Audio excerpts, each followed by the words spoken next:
Bonjour à tous, bienvenue dans cette émission Actu Jésus.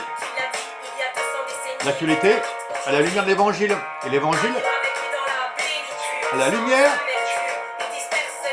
et qui éclaire l'actualité. Bienvenue, il allume en toi un feu qui ne s'éteindra jamais. Bienvenue à vous tous.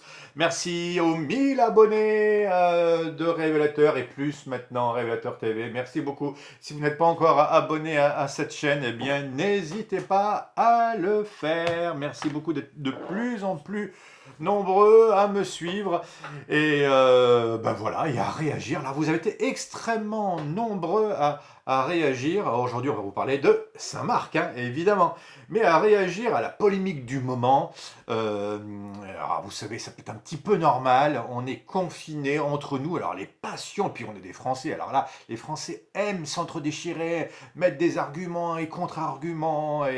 La polémique du jour, c'était par rapport à la fameuse pétition et puis cette vidéo de jeunes qui passait, qui était un peu virale, que tout le monde s'envoyait, de jeunes catholiques qui disaient « Libérez nos églises, on veut la messe, on veut la messe ». Et alors j'ai osé faire une vidéo, moi de mon côté, qui s'appelait « Libérer les églises », mauvais buzz, hein, et donc vous irez voir hein, en dessous ce qu'il en est.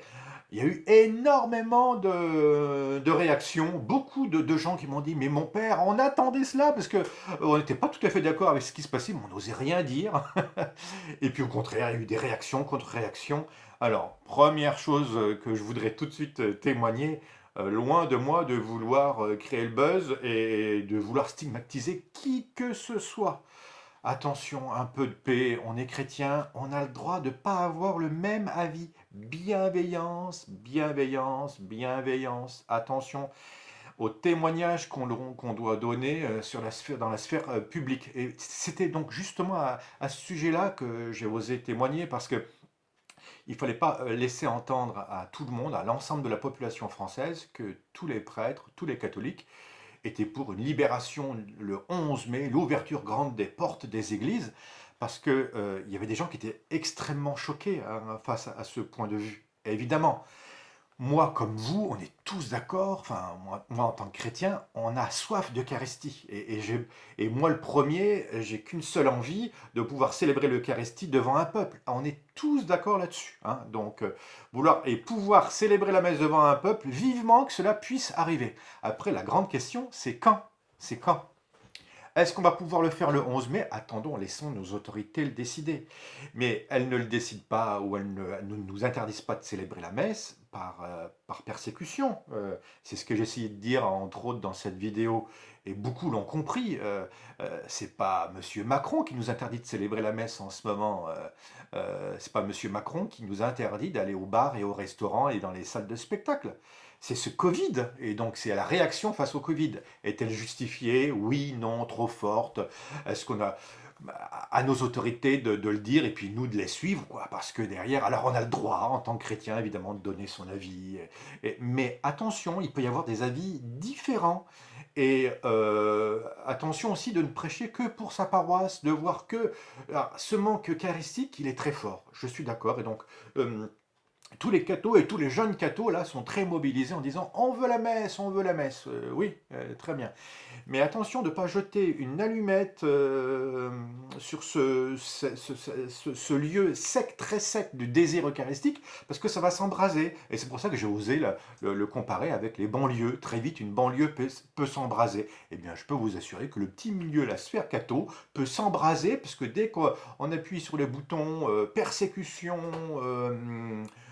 mission et je sais pas très bien quoi, même des fois un peu croisade, alors là ça réagit et puis alors on est prêt à repartir et à faire à être extrêmement véhément.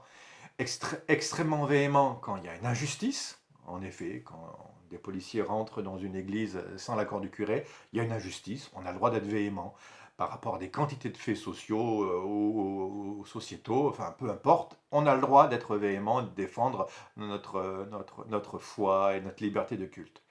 Mais n'oublions jamais d'être vrai, c'est ce que je disais en gros.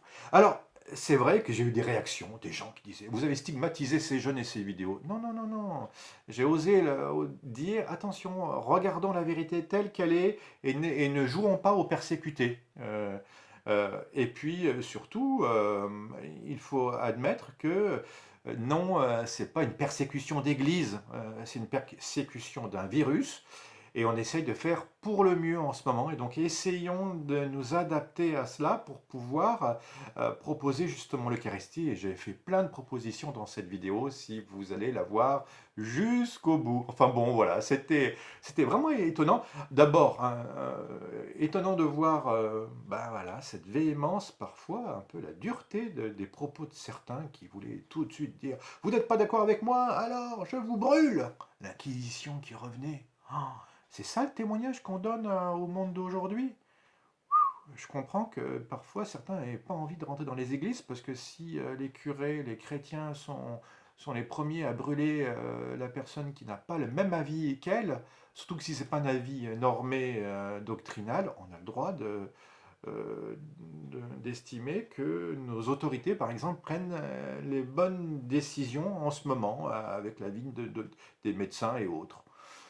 Et puis, on a peut-être le droit de se dire, si on libère les églises, si on rouvre les églises, alors rouvrons les bars, les restaurants et les salles de spectacle. Enfin, vous voyez, ça va avec. Peut-être, et si on regardait un peu ce qui se passe autour de nous, ne pas uniquement que regarder la sphère catho, sinon on va devenir très vite un peu intègre, intégriste. Vous voyez ce que je veux dire? Enfin bon, j'ai l'impression d'avoir mis le doigt dans une fourmilière.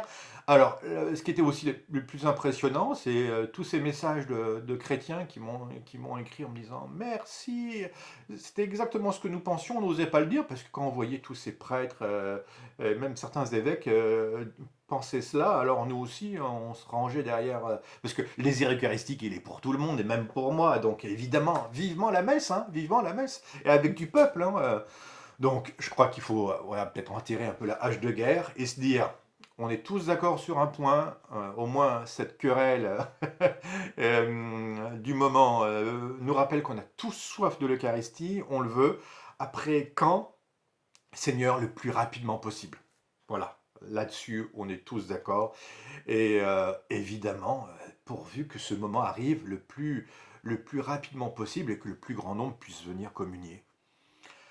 À la grâce de Dieu, on peut peut-être le demander à Saint Marc aujourd'hui. Lui, le grand évangélisateur. Moi, je suis persuadé que l'Eucharistie est vraiment le sommet de la vie chrétienne, sommet des sacrements, et qu'on en a besoin et que le plus grand nombre doit pouvoir vivre de l'Eucharistie. Mais il y a toute une réflexion en ce moment. Si tu mets toute ta pastorale uniquement que sur les sacrements, uniquement que sur l'Eucharistie, peut-être qu'il y a quelque chose qui... peut-être que l'Église de France avait oublié quelque chose. Et c'est pour ça que c'est assez intéressant. C'est peut-être pour ça aussi qu'il y avait si peu d'évangélisateurs en dehors des églises. Et quand le pape nous disait sortez de nos églises, allez-y, allez sur la sphère, et c'était étonnant de voir qu'on ne sortait pas de ces 4% ou 3% de pratiquants et qu'on n'arrivait plus à rejoindre notre monde d'aujourd'hui qui était très éloigné des sacrements. Et il faut bien remarquer que les églises se vidaient, mais à vue d'œil. Le nombre de vocations, et on était incapable de proposer un discours différent. Ça doit nous faire réfléchir là-dessus. Il faut absolument que ce jeûne eucharistique là, de tout ce confinement nous aide à pouvoir nous projeter et être innovants dans la manière d'évangéliser et d'annoncer le Christ. Jusqu'à l'annoncer, jusqu'à pouvoir le vivre d'une manière sacramentelle. Hein. Ça, je suis tout à fait d'accord avec vous. Mais après, le comment. Ah ah. Bon, l'évangile de Saint Marc aujourd'hui, c'est quoi? C'est en ce temps-là, Jésus ressuscité se manifesta aux 11 apôtres. Ouais, comme on fait de Saint Marc, l'un des 4 évangélistes, c'est lui qui a reçu de Saint Pierre, qui est là, tous les secrets de Saint Marc. Hein, vous savez ce qu'il écrit dans son évangile. Saint Pierre n'a pas écrit d'évangile. D'ailleurs, Jésus non plus, hein, je vous signale. Il faut bien 4 évangélistes, 4 regards différents pour pouvoir avoir une même réalité. C'est pour ça qu'on a le droit de pas être d'accord entre les chrétiens. Et c'est pas un drame. 4 évangélistes, Jean a même raconté des histoires complètement différentes, avec des points de vue différents. C'est ça qui fait naître aussi la théologie et qui fait naître toute la tradition de l'Église. Donc, un des regards aujourd'hui, c'est celui de saint Marc. Il l'a reçu, sans doute, confident de saint Pierre. Alors, nous le fêtons saint Marc, et son évangile, c'est ça, hein. Il se manifesta aux 11 et leur dit, allez dans le monde entier, proclamer l'évangile à toute la création. Celui qui croira sera baptisé, celui qui croira et sera baptisé sera sauvé. Donc, c'est capital d'entendre ça de la bouche de Jésus. Ce n'est pas facultatif pour moi d'évangéliser ou de ne pas évangéliser, de ne pas annoncer la parole de Dieu. Celui qui sera baptisé sera sauvé. Celui qui refusera de croire sera condamné. Oh, c'est les paroles même de Jésus dans l'évangile de saint Marc, hein. Donc, parce qu'on se condamne en refusant Dieu. C'est pas Dieu qui est un Dieu vengeur et qui vient nous punir, hein, qui nous envoie un Covid méchant pour que nous soyons bien purifiés et qui nous empêche d'aller à la messe. Ce n'est pas Dieu qui est méchant, attention. Mais par contre, nous sommes capables, le dérèglement, il y a le péché en nous, il y a le péché que la nature aussi est blessée, donc elle peut générer un virus et qui nous anéantit, la maladie par exemple, hein, ça c'est terrible. Mais on est aussi capable de pouvoir poser des actes mauvais qui nous condamnent. Voici les signes qui accompagneront ceux qui deviendront croyants en mon nom, dit Jésus. Ils expulseront les démons. Alors après, on tombe dans le renouveau charismatique, j'allais dire, c'est impressionnant la manière dont Jésus parle, hein. Ils parleront des langues nouvelles, ils prendront des serpents dans leurs mains, et s'ils boivent un poison mortel, il ne leur fera pas de mal.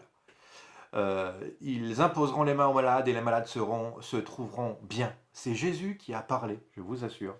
Et à chaque fois que j'écoute cette histoire-là, je pense au professeur Lafargue, qui était un ethnologue. J'ai eu la chance de le connaître. Vous voyez ce que c'est un ethnologue? C'est les 7 boules de cristal, Tintin, les 7 boules de cristal. Vous voyez, ces gars qui partent en Afrique, dans les contrées lointaines. Lui, il avait la même barbe en plus qu'eux. Et il avait été en Afrique dans les années 60, 50, 60. Il nous faisait voir dans le cadre de notre formation, nous, des frères de Saint-Jean, des petits films sur des tribus qui n'avaient jamais rencontré un blanc, hein. Et lui, il avait été le premier blanc à s'introduire là. Et en plus de ça, il était laïque, hein, mais ethnologue, mais aussi il était venu leur annoncer le Christ. Il avait fondé le renouveau charismatique en Afrique, vous vous rendez compte? Et il témoignait qu'il y avait toutes sortes de gourous, de sorciers là-dedans, qui étaient épouvantables et les gens en avaient peur parce que ces sorciers-là empoisonnaient les gens. Et eux, il y avait que les sorciers qui avaient les choses, les remèdes, les antidotes pour pouvoir s'en tirer.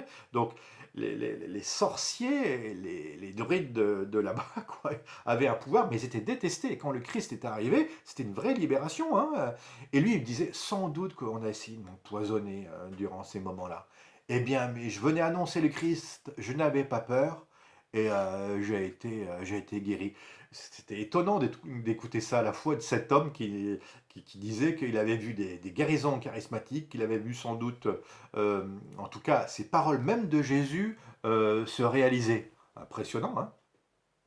Le Seigneur Jésus, après leur avoir parlé, fut enlevé au ciel et s'assit à la droite de Dieu. Déjà, vous voyez, on vit de l'ascension 40 jours après Pâques, on est bien d'accord, mais déjà là, l'ascension est là. Déjà Jésus est avec le Père, mais il est au ciel. Il est où ce ciel, hein? C'est pas le ciel des étoiles, le ciel là où on envoie les avions et les satellites. Le ciel où Jésus va, c'est une autre dimension qui est juste là. Et il est à portée de main. Et Jésus est dans ce ciel-là, et en même temps, il est tout proche de nous, mais dans la foi. Quant à eux, ils s'en allèrent proclamer partout l'évangile. Et ça, c'est saint Marc qui nous le dit. Le Seigneur travaillait avec eux et confirmait la parole par les signes qui l'accompagnaient. Alors, n'hésitez pas à demander au Seigneur des signes, toutes sortes de signes, pour que vous puissiez peut-être, s'il le veut bien, hein, parce que toutes les fois, ta prière doit être chrétienne, et comme le Notre Père, ça doit se terminer par que ta volonté soit faite, Seigneur. Alors, si tu veux me donner des signes pour me faire voir que ce que je fais est bien et m'encourager encore l'évangélisation, Amen. Si tu m'enlèves tout signe, c'est pas grave, Seigneur. En tout cas, aide-moi à pouvoir t'annoncer. Et Seigneur, peut-être donne quelques signes à ton Église de France pour pouvoir la rendre plus fervente, plus joyeuse, plus évangélisatrice, plus aussi, peut-être un peu plus aussi cohérente dans ce qu'elle vit, pour que de nouveau le plus grand nombre puisse venir à adhérer de tout leur cœur à Jésus-Christ, vivant, ressuscité, et puis le goûter à travers les sacrements et vivre de lui pas à pas jusqu'à l'éternité. Allez, très bonne fête de Saint-Marc. À bientôt. Ça se passe, ton ciel Adieu. se joue sur terre. L'éternité c'est ton affaire. Si tous te prononcer, ou si tu seras récompensé. Si tu renies le Père, son fils ne sera pas salutaire. Ton ciel se joue sur terre. L'éternité c'est ton affaire. Ne délaisse pas ta vie intérieure, car le plus important se passe au-dedans, c'est un combat.